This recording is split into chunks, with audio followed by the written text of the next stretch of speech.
Hello everyone, how are you? कैसे हो बच्चों? बहुत बढ़िया। तो आज हम एक अच्छा टॉपिक पढ़ने वाले हैं बच्चों, जो प्रीवियस क्लास में आप पढ़ के आए होंगे।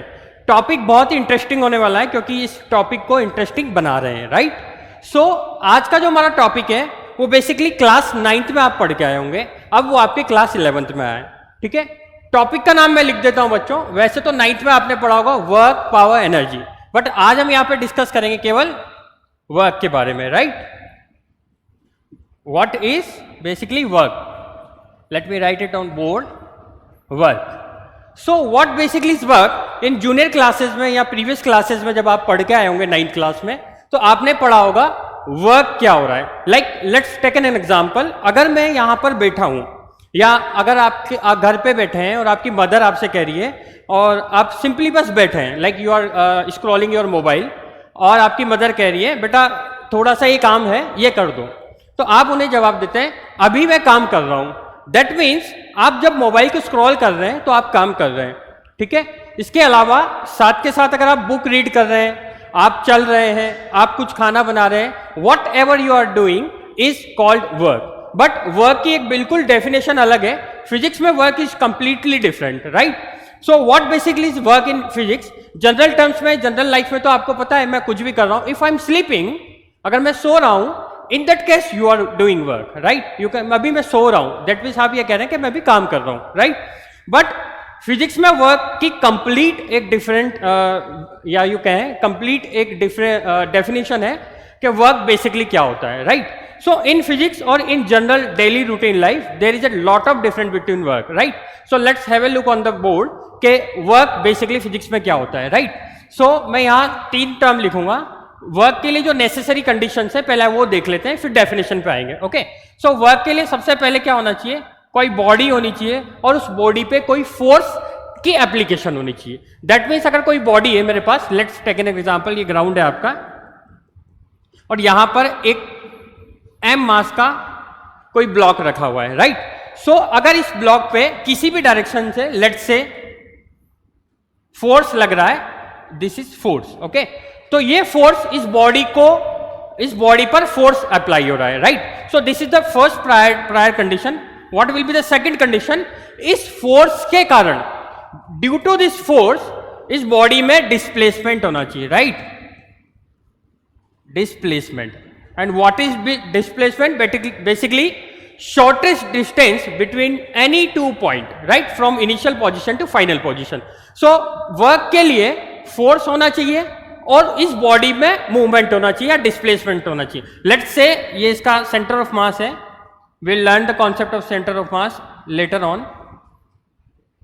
ये बॉडी में मूवमेंट आ गया। लेट्स से ये m मास की जो बॉडी थी, इसने इतना डिस्टेंस कवर कर लिया या you can say displacement cover कर लिया। सो फोर्स अप्लाई हुआ and just due to the application of force the body get displaced, right? The third prior condition is there should not be an angle of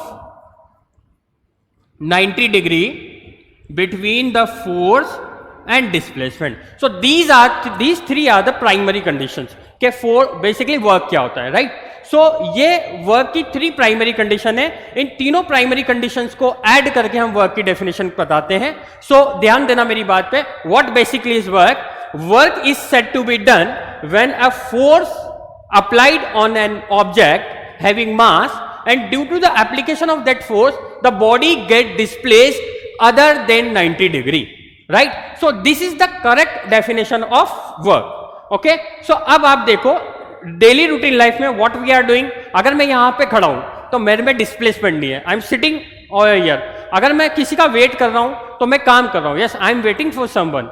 daily routine life में मैं काम कर रहा हूं, but physics में I am not doing work.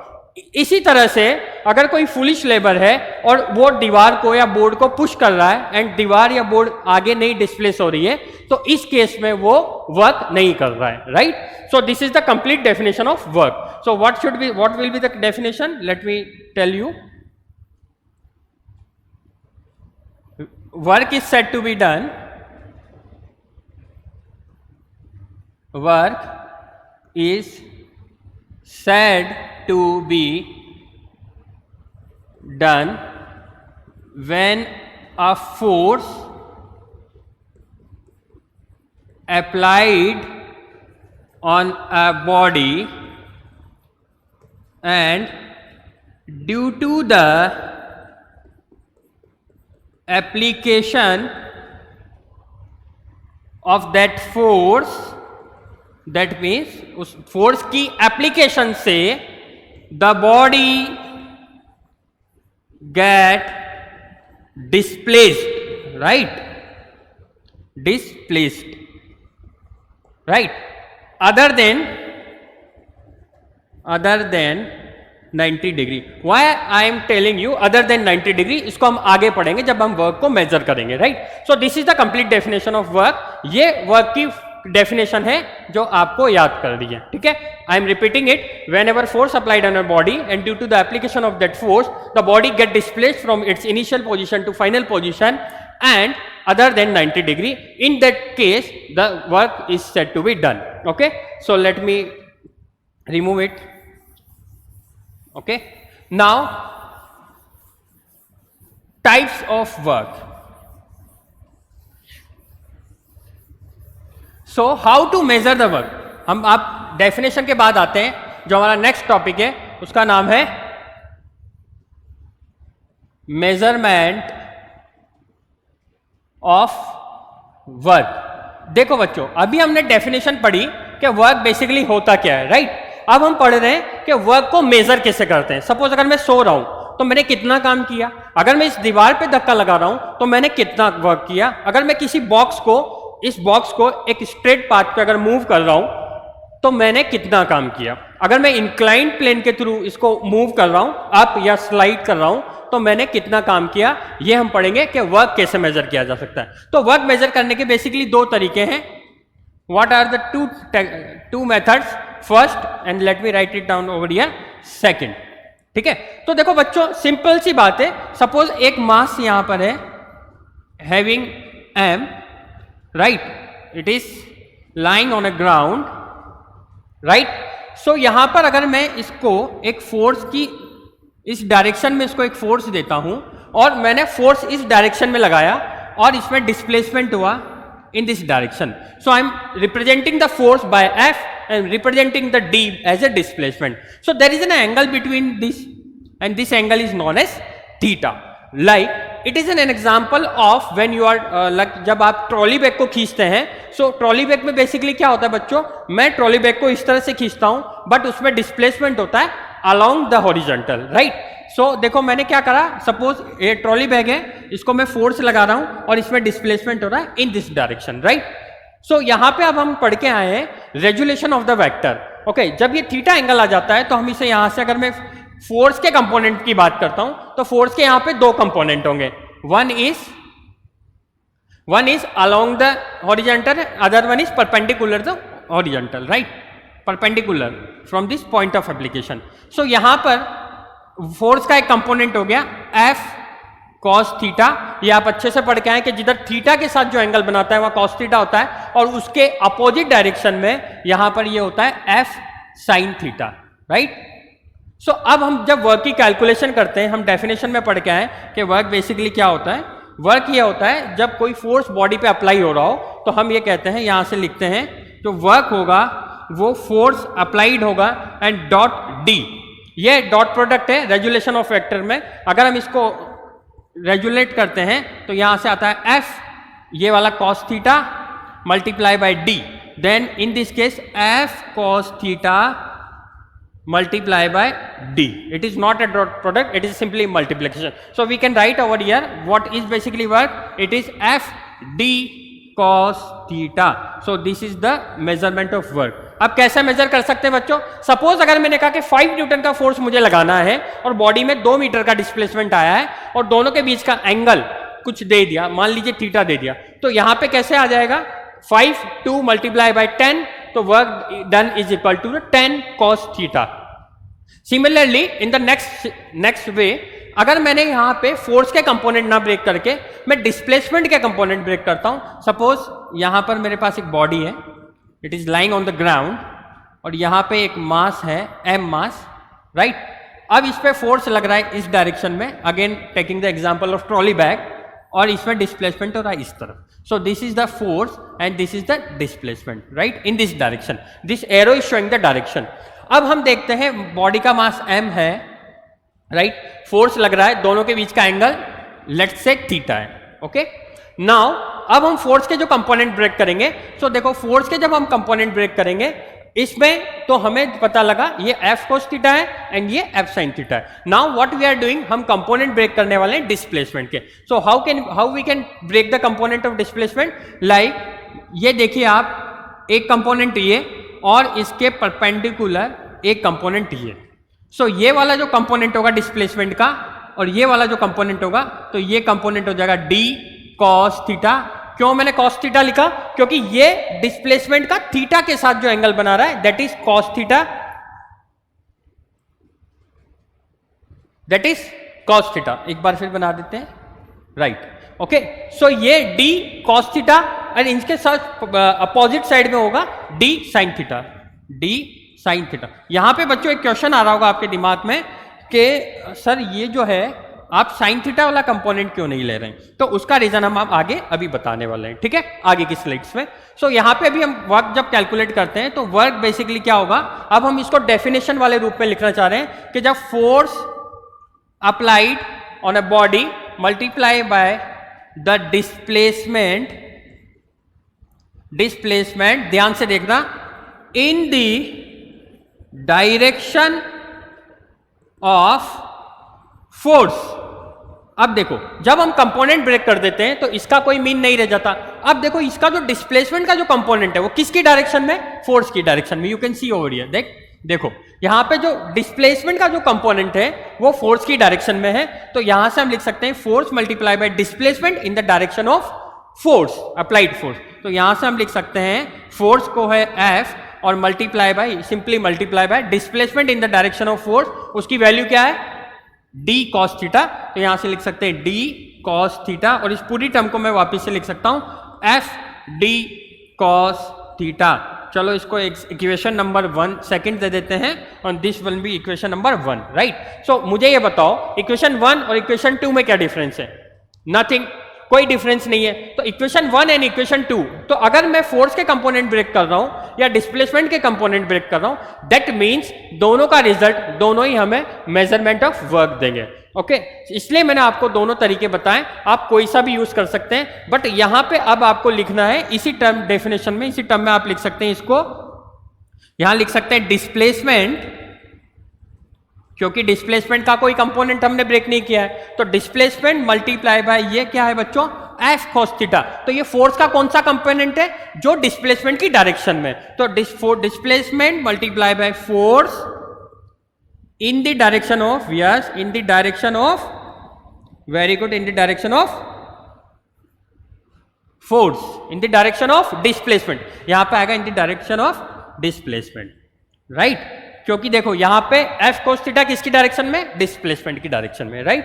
सो अब देखो यहां पे हम देख सकते हैं कि दोनों का जो वर्क डन आया वो इक्वल आया. चलो नेक्स्ट स्लाइड चलते हैं. अब हमने देखो वर्क सीखा, वर्क की डेफिनेशन क्या होती है, क्या डिफरेंस होता है. एक डेफिनेशन और हम दे सकते हैं वर्क की, एनी जनरल लाइफ में एनी काइंड ऑफ फिजिकल और mental effort involve in any work is known as work in daily life. Suppose अगर कोई भी मेंटल और फिजिकल एफर्ट इन्वॉल्व हो रहा हो तो वो वर्क होगा डेली लाइफ में. बट फिजिक्स में वर्क क्या होगा, जब फोर्स अप्लाई हो रहा होगा और उस फोर्स की एप्लीकेशन से डिस्प्लेसमेंट होगा, बट दोनों के बीच का एंगल 90 डिग्री नहीं होना चाहिए. आपने अभी देखा, देखो यहां पे इन दोनों के बीच का एंगल 90 डिग्री है, नहीं, इन दोनों के बीच का एंगल थीटा डिग्री है, right. So this is all about the work. Now next slide में हम देखते हैं टाइप्स ऑफ वर्क, राइट. हम देखते हैं types of work. Types of work. So there are 3 types of work. One is positive work, second is negative work, and third one is zero work. Let me write it down here. First is positive work. Second is negative work, and the third one is zero work. हम यहां पे work को decide कर रहे हैं कितने type के work हो रहे हैं. तो हम बात करते हैं पॉजिटिव वर्क की। तो हमने अभी बच्चों देखा वर्क क्या होता है, work basically F D cos theta, दोनों ही तरह से जो आंसर आ रहा था एफ डी कॉस थीटा आ रहा था। अब हम यहां देखते हैं कि वर्क कैसे कैलकुलेट करते हैं, राइट। सो सपोज यहां पे मैं एक एग्जांपल देता हूं, let's say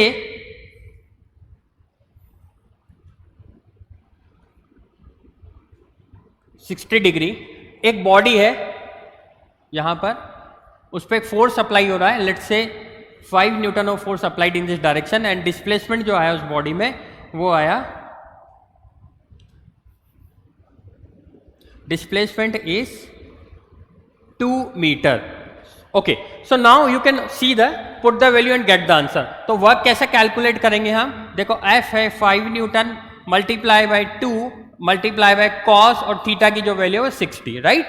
so this is the calculation of work. तो वर्क क्या आ जाएगा हमारे पास, 5 मल्टीप्लाई बाय 2 मल्टीप्लाई बाय 1/2, 2 से 2 cancel out, then work done will be equal to 5।